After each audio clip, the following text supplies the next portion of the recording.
आप जानते हैं पूंजी जो है ना, कैपिटल, वो खेत में से पैदा होती है, कारखाने में से नहीं। वो कैसे होती है? हम खेत में एक बीज डालते हैं गेहूं का, तो उसका बाल बनता है ना, पौधा बनता है, पक जाता है, फिर काटते हैं तो कितने गेहूं के दाने निकलते हैं? 60, 70, 80 इतने ही निकलते हैं ना। एक दाना डाला 60 पैदा हो गए, एक दाना डाला 70 हो गए, एक दाना डाला 80 हो गए।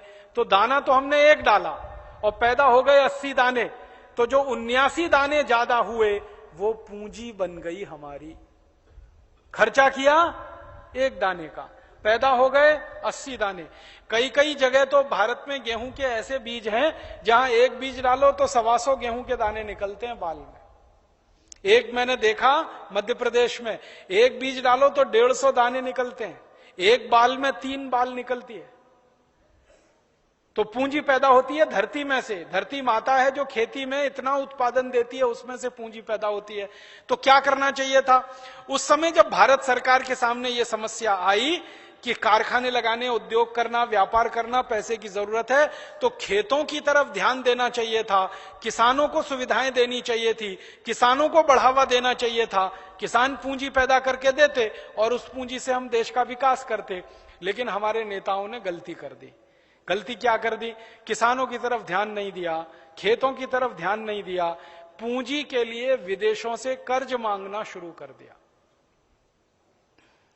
जिस हिंदुस्तान ने अपने इतिहास में कभी किसी देश से कर्ज नहीं लिया था, उस हिंदुस्तान ने आजादी के बाद 1952 में पहली बार दुनिया से कर्ज मांगा।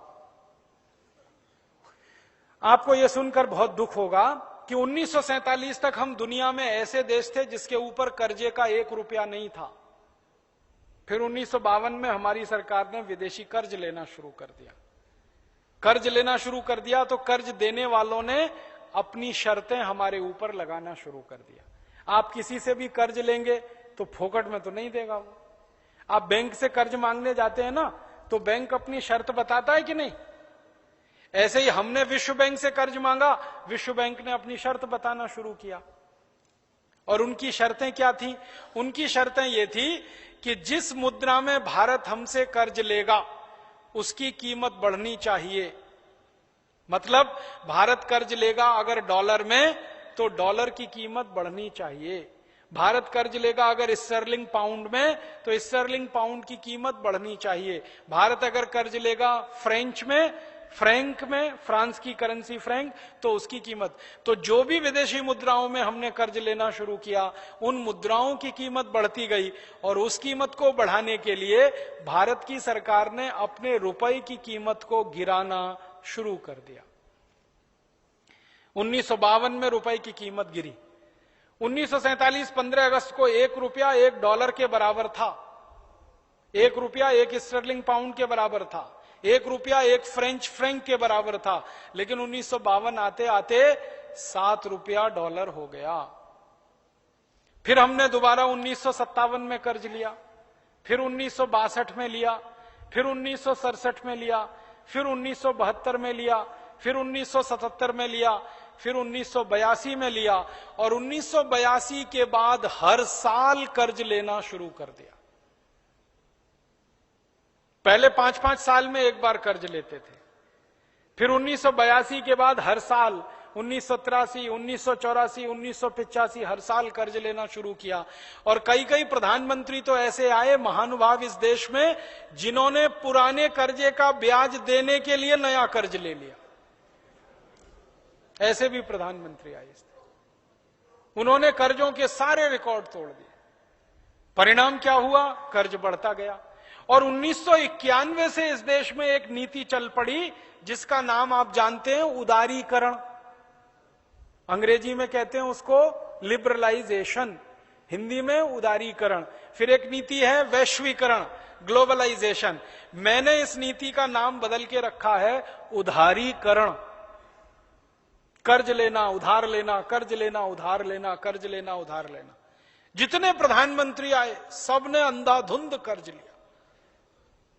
तो बढ़ते बढ़ते बढ़ते बढ़ते अब कर्ज बहुत अधिक हो गया। और इन सरकारों ने क्या किया? विदेशी कर्ज लिया, देश के अंदर से भी कर्ज लिया। दोनों तरफ से कर्ज ले लेके विकास करने की नींव डाल दी।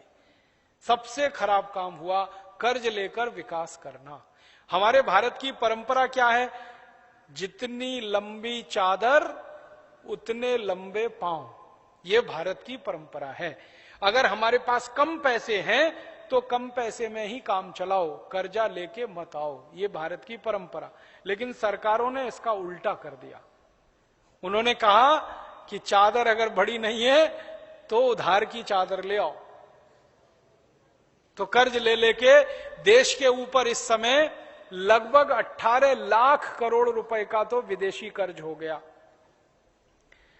केंद्र सरकार और राज्य सरकारों पर, और लगभग 18 लाख करोड़ का ही देशी कर्ज हो गया। माने इस समय देश 36 लाख करोड़ के कर्जे में दबा हुआ है। अगर आप हिसाब निकालेंगे तो एक एक हिंदुस्तानी 36,000 रुपए का कर्जदार है। ये स्थिति हो गई। अब इसमें परेशानी क्या आई कि हमने जहां विदेशों से कर्ज लिया, अमेरिका से, जापान से, जर्मनी से, फ्रांस से, स्वीडन से, स्विट्जरलैंड से, उन देशों ने हमारे ऊपर शर्तें लगाई। तो पहली शर्त तो मैंने बताई, रुपए की कीमत गिराओ और जिस मुद्रा में कर्ज ले रहे हो उसकी कीमत बढ़ाओ। तो डॉलर की कीमत बढ़ते बढ़ते कहां तक आई? $1 1 रुपया था 1947 में, अब हो गया है 50 रुपया $1। माने रुपए की कीमत 50 गुनी कम हो गई। 1947 में 1 रुपया 1 स्टर्लिंग पाउंड था, अब हो गया है 80 रुपया 1 स्टर्लिंग पाउंड। एक करेंसी आई है दुनिया में जिसका नाम है यूरो डॉलर। 1 यूरो डॉलर 56 रुपया हो गया। हर एक दुनिया की करेंसी की तुलना में भारत के रुपए की कीमत गिर गई। हमारे ऊपर शर्त लगी तो हमने वो शर्त मानी। दूसरी शर्त हमारे ऊपर क्या आ गई कि जो जो देश से हम कर्ज लेंगे उन्हीं देशों की कंपनियों को भारत में व्यापार करने के लिए बुलाना पड़ेगा। अगर हम अमेरिका से कर्ज लेंगे तो अमेरिका की कंपनियां भारत में आएंगी, व्यापार करेंगी, उनको लाइसेंस देना ही पड़ेगा। अगर जापान से कर्ज लेंगे तो जापान की कंपनियां आएंगी, उनको लाइसेंस देना पड़ेगा। जर्मनी से कर्ज लेंगे तो वहां की कंपनियां आएंगी, उनको लाइसेंस देना पड़ेगा।